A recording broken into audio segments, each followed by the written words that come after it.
Joshua chapter 7, Achan's trouble. But Bnei Israel unfaithfully violated the ban. Achan, son of Carmi, son of Zabadi, son of Zerah, of the tribe of Judah, took some of the banned things, so Adonai's anger burned against Bnei Israel. Now Joshua sent men from Jericho to Ai, which is near Beth Aven, east of Bethel, and spoke to them, saying, "Go up and spy out the land." So the men went up and spied out Ai. When they returned to Joshua, they reported to him, "Let not the people go up.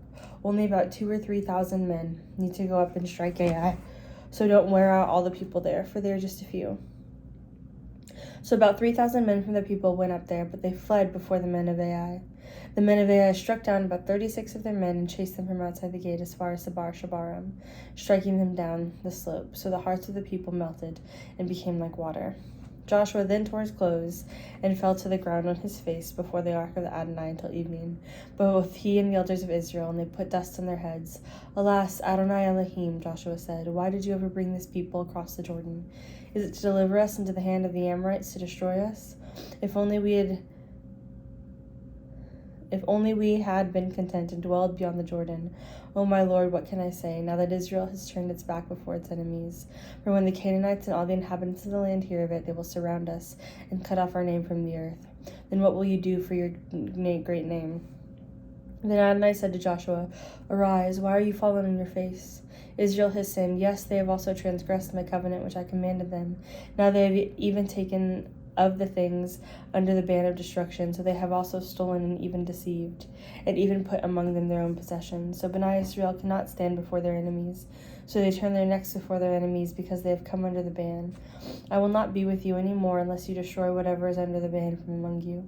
Arise, consecrate the people, and say, 'Consecrate yourselves for tomorrow. For thus says Adonai, the God of Israel, something under the ban is in the midst of you. You will not be able to stand up before your enemies until you remove whatever is under the ban from among you. In the morning you will approach by your tribes, in will be that the tribe that Adonai takes will come forward by families, and the family that Adonai takes will come forward by households, and the household that Adonai takes will come forward man by man. Then whoever is taken with whatever is under the ban must be burned with fire, he and all belonging to him, because he has transgressed the covenant of Adonai, and because he has committed disgrace in Israel." So Joshua rose up early in the morning and brought Israel forward by their tribes, and the tribe of Judah was taken. Then he brought forward the clans of Judah, and he took the family of the Zerahites. Then he brought forward the family of the Zerahites man by man, and Zabdi was taken. Then he brought forward the household man by man, and Achan, son of Carmi, son of Zabdi, son of Zerah, the tribe of Judah was taken. So Joshua said to Achan, "My son, give glory to Adonai, God of Israel, and give praise to him, and confess to me now what you have done. Hide nothing from me." Achan responded to Joshua and said, "It is true, I have sinned against Adonai, God of Israel. This is what I have done. When I saw among the spoil a beautiful Shinar mantle and 200 shekels of silver and a wedge of gold, 50 shekels in weight, I coveted them and took them. Look, they are buried in the ground in the middle of my tent with silver under it." So Joshua sent messengers who ran to the tent, and behold, it was buried in his tent with the silver underneath it. They took them from the middle of the tent and brought them to Joshua and to all Bnei Israel, and they laid them down before Adonai. Then Joshua and all Israel with him took Achan, son of Zerah, the silver, the mantle, the wedge of gold, his sons, his daughters, his oxen, his donkeys, his sheep, and his tent, and all that he had, and they brought them up to the valley of Achor. And Joshua said, "Why have you brought trouble on us? Adonai will trouble you this day." Then all Israel stoned him with stones, burned them with fire, and stoned them with stones. They raised over him a great heap of stones that stands to this day. Then Adonai turned from the fierceness of his anger. Therefore, the name of that place has been called the Valley of Achor to this day. Joshua chapter 8. Then Adonai said to Joshua, "Do not be afraid or dismayed. Take all the people of war with you, and arise, go up to Ai. Behold, I have given the king of Ai, his people, his city, and his land into your hand. Then you will do to Ai and its king all you did to Jericho and its king, except you will take its spoil and its cattle as plunder for yourselves. Set an ambush for the city beyond it." So Joshua and all the people of war rose to go up to Ai. Joshua selected 30,000 men, valiant warriors, and sent them at night. He commanded them, saying, "Look, you are going to ambush the city from behind it. Don't go too far from the city, but all of you be ready. Then I and all the troops with me will approach the city. Then it will be when they come out against us, like the very first time, that we will flee before them."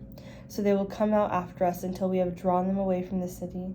For they will think while we are fleeing before them. You will rise up from the ambush and take possession of the city. For Adonai your God will give it to your hand. Now you will have seized the day. You will set the city on fire. According to the word of Adonai you must do. See that you do as I have ordered you. So Joshua sent them off as they went to the ambush site, taking position between Bethel and Ai, to the west of Ai. But Joshua spent that night among the people. Then Joshua rose up as early in the morning and mustered the people. He and the elders of Israel marched before the people to Ai. All of the people of war went up with him, advanced, and came in front of the city. They encamped to the north of Ai, with a valley between him and Ai. But he had taken about 5,000 men and set them in ambush between Bethel and Ai to the west of the city. So they stationed the people, the main army that was to the north of the city, and its rear guard to the west of the city. Then Joshua walked that night in the midst of the valley. So it came to pass, when the kings of Ai saw this, the men of the city hurried and rose up early and went out to meet Israel up in battle, he and all his people, at the appointed place facing the Arabah. But he did not know that there was an ambush against him behind the city. So Joshua and all Israel pretended to be beaten before them and fled by the way of the wilderness. Then all the people who were in Ai were summoned to pursue them. So they pursued Joshua and were drawn away from the city. Not a man was left in Ai or Bethel who did not go out after Israel. So they left the city open as they chased after Israel. And then Adonai said to Joshua, stretch out the javelin that is in your hand toward Ai, for I will give it to you in your hand. So Joshua stretched out the javelin that was in his hand toward the city. As soon as he stretched out his hand, the ambush arose quickly from their place, ran and entered the city and captured it, and immediately set the city on fire. Now the men of Ai looked back and saw, behold, the smoke of the city rising up to the sky. They had no place to flee this way or that, since the people who had been fleeing to the wilderness turned back upon the pursuers. When Joshua and all Israel saw that the ambush had captured the city, and that the smoke of the city rose up, they turned back and struck down the men of Ai. The others also came out of the city against them, so they were surrounded by Israel, some on this side and some on that. They struck them down until not one survivor or fugitive was left, but they captured the king of Ai alive and brought him to Joshua. After Israel had finished killing all the inhabitants of Ai in the field of the wilderness, where they pursued him, and all of them were fallen by the edge of the sword until they were consumed, all Israel returned to Ai and struck it with an edge of the sword. All who fell that day, both men and women, were 12,000, all the people of Ai. Joshua did not draw back his hand with which he stretched out the javelin until he had utterly destroyed all the inhabitants of Ai. Only the cattle and the spoil of that city Israel took as their plunder, according to the word of Adonai, which he had commanded Joshua. So Joshua burnt Ai and made it a permanent heap of desolation to this day. Then he hanged the king of Ai on a tree until that evening. At sunset, Joshua commanded that they take his carcass down from the tree, cast at the entrance of the gate of the city, and piled over it a great heap of stones, which remains till this day. Then Joshua built an altar to Adonai, God of Israel, on Mount Ebal, as Moses the servant of Adonai had commanded Bnei Israel, as written in the scroll of the Torah of Moses, an altar of uncut stones, on which no man had wielded any iron tool. They offered on it burnt offerings.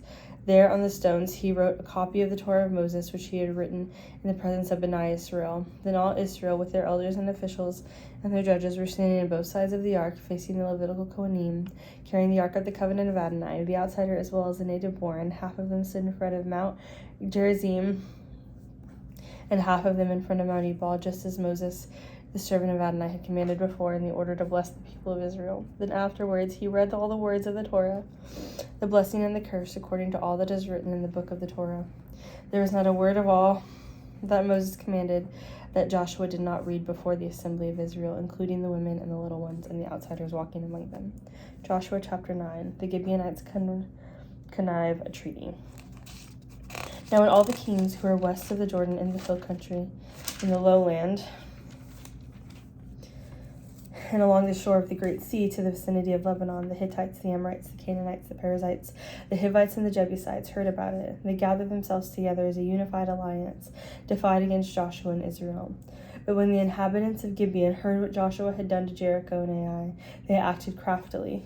They went and traveled as ambassadors, took worn-out sacks for their donkeys and worn-out wineskins, cracked and patched up, along with worn-out, patched-up sandals on their feet and worn-out clothes on them.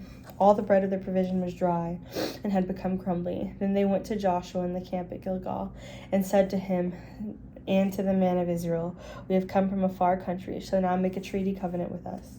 And the men of Israel said to the Hivites, "Perhaps you are living among us. How then should we make a covenant with you?" But he said to Joshua, "We are your servants." Then Joshua asked them, "Who are you? Where do you come from?" So they replied to him, "Your servants have come from a very distant country because of the name of Adonai your God, for we have heard the report of him and all that he did in Egypt and all that he did to the 2 kings of the Amorites who are beyond the Jordan, to King Sihon of Heshbon and to King Og of Bashan, who is at Ashtaroth. So our elders and all the inhabitants of our country spoke to us, saying, 'Take provisions in your hand for the journey. Go to meet them and say to them, we will be your subjects, so now make a treaty covenant with us. This is our bread, which was hot when we took it for our provision from our homes on the day we left to come to you. But now behold, it is dry and crumbling. These wineskins, which we knew when we filled them, but now we see they are cracked. Also these our garments and our sandals are worn out because of the very long journey.' So the men of Israel took some of their provisions and did not seek counsel from Adonai's mouth. So Joshua made peace with them and cut a covenant with them and let them live and let the leaders of the community swear to them. But it came about that at the end of the 3 days after they had cut a covenant with them, they heard that they were neighbors and that they were living among them. So Bani Israel journeyed and came to their cities on the 3rd day.